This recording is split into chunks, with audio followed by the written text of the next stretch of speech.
Hey there everyone, it is Maria Young here, and I sure do thank you guys so much for hanging out with me right here at my orchid adventures, and I hope everyone out there is growing well today. In today's episode, what we're going to be doing is some major and serious and much needed cleanup work on my cactuses, and then we're also going to be doing some propagations as well. And then I'm also going to give you an update on some of the cactus propagations that I have done in the past, and I do have a lot of them. Did I mention a whole lot of them, including some other succulents and even some Hoya types as well. And of course, I'm going to talk to you guys all about the method that I choose to use in propagating my wonderful cactuses. So let's begin.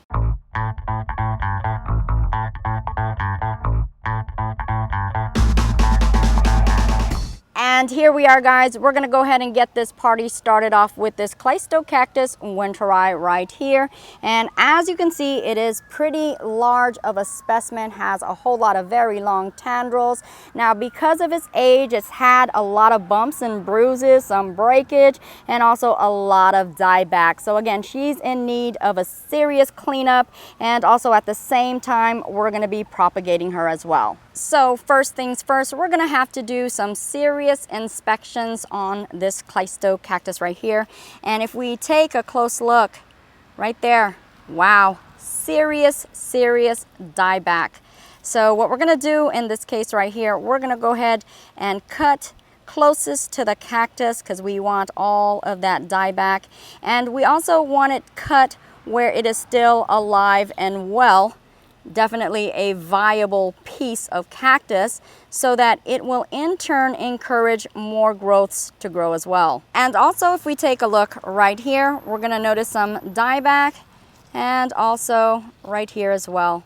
You can see where it is beginning to break, and you can see that it's rather hollow. I mean, the way you can really tell that there's dieback is you're going to be able to see into the cactus, and you're going to see the dead fibers that are in there. And that tells you that it is no longer alive and really has no necessary function. Basically, cut it off, encourage more growth. And of course, if there's any tendrils left over, as in this case right here, you can propagate that. Along with these diebacks, we're noticing some breakage issues as well, as you can see right here. This is basically hanging by a thread or hanging by a cactus fiber, as you can see right there. You can also notice some breakage throughout the plant. So you're going to notice some tendrils also with that breakage, and we're simply just going to cut those off. And again, they'll just be propagated pieces. And all of the pieces that we do get from this Cleistocactus right here, we're going to go ahead and put it into this hanging container where we're going to allow it to dry for about a week to 2 weeks at the most, allowing the wound to callus over so that we can go ahead and pot it up. And as you can see, guys, I do have my handy dandy gloves on, and just depending on how prickly your cactus is going to determine on how thick you need your gloves to be able to protect your precious little hands. And for today's cleanup work, I'm actually going to be using a simple pair of scissors, but of course, depending on the variety of cactus that you're going to be cleaning up or propagating will determine exactly what tool you need. But you can use sharpened knives, you can use pruners, you can use different types of cutters, again, just depending on what will work in your case. And as you can see with this handy dandy pair of scissors, it's actually within a container that is filled with Physan 20 solution, and it is being soaked and also disinfected. And you also want to disinfect your scissor each and every time you make a cutting. Okay, so here we are, folks. We're going to go ahead and begin the cutting process. Again, I want it closest to the actual plant, trying to get into some live tissue here. And there you see it. There's that cutting. And we're going to go ahead again. We're going to try to get into some live tissue. So we're going to go ahead and cut it right here and see. And there it is. There's that live tissue. So this is good. And then we're going to go ahead and try to cut this a little closer back, because as you can see, it's still dead tissue right there. So we're just going to cut into here. Again, trying to get into that live tissue. We're seeing live tissue there. And there you go. We're going to go ahead and cut as close as possible. And I think that is good. We're going to go ahead and take some drying agent, some cinnamon or some sulfur to put on this, and so that it'll allow it to dry a lot faster. Okay, and here we are again. Here's the dieback. We're going to try to cut as close as possible to the plant. You see it's still dead there, so we're going to cut away, and I may have to use a knife in this. We're going to try to cut back and see if there's some live tissue. Sometimes there's not, and it just has to be cut away. And with this one right here, so that we can use the live piece for propagation, we're going to look into here and see where it's still alive and just cut through. I'm going to cut just a little back. There you go, live tissue right there. And as you can see, this one is rather long, so we can actually cut several pieces on this and grow out some more new growths on each piece, hopefully at least. And we're gonna go ahead and cut this one too, right here. Go ahead and make that cut close as we can. Try not to get pricked here. There you go. And look, oh my goodness, that one looks really horrid. And then we're gonna look within here, see where it looks viable, and man, there's a whole lot of dead end right here, and even right here where it's really weak. Right there, you see that? And I think this is a good spot. There you go. Right there. Good deal. And yes, guys, even though I may not show it, I am cleaning off my cutting tool every time I make a cutting. And look, guys, look how much of this was actually dead. I mean, you can completely cut through here, and look, they're all dead pieces.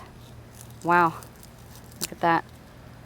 And here's a piece right here that was just broken off. Again, just a mere piece of fiber holding it, and as you can see, this is already dry, so you can actually just go ahead and pot this one up. But as you can see right here, here's another piece that's growing, but you know what, it's a simple snap, and we have two pieces now. And here yet again, folks, is another broken piece. All we're doing, simply cutting, and there you go. And as you can see, these were the ones that were left over, so I am taking a knife to it, and I am trying to cut it down so that I can go ahead and cut it into that clean area. You see that? There's that clean area right there. Use whatever you have to use to get the job done. And these are pretty thick, so you might have to work with it, but there you go. There's the clean cutting into live tissue. And with this piece right here, this is the one that had that breakage and it was just hanging on by a thread. Well, I want to make a new cut since this has already dried up and nothing else grew further on here. I want to make a new cut to try to promote new growth. So there you have it, that new cut right there, and hopefully some new growth will come from this. And because of all of the cuttings that we've made, we're really hoping that some more new growths will come about. As you can see, like with these right here, we're hoping that we'll encourage even more new growths to come about. And here you go, guys, this is our basket full of cuttings. And as you can see, I even have some smaller pieces. You never know what these little cactuses will do. They are so hardy in creating new growth. So yes, I even saved the smaller pieces. Didn't I tell you guys? Nothing goes to waste with me. And there you have it, folks. That's my very first Cleistocactus cleanup. Now you guys know I do have several of them, so there's more cleanup work to be done, but I'm going to be using the same basic procedure, except I did realize that using a knife was way easier, so I'm going to be using a knife for the other cleanup process. So as you guys see, I'm going to have a lot of cuttings, a lot of new pottings, and also some cuttings available for sale. So if you guys are interested, please be sure to let me know. And there are going to be more Cleistocactus Winteri adventures to follow, so stay tuned for that. And on to the next. What we're looking at right here are cuttings that I took.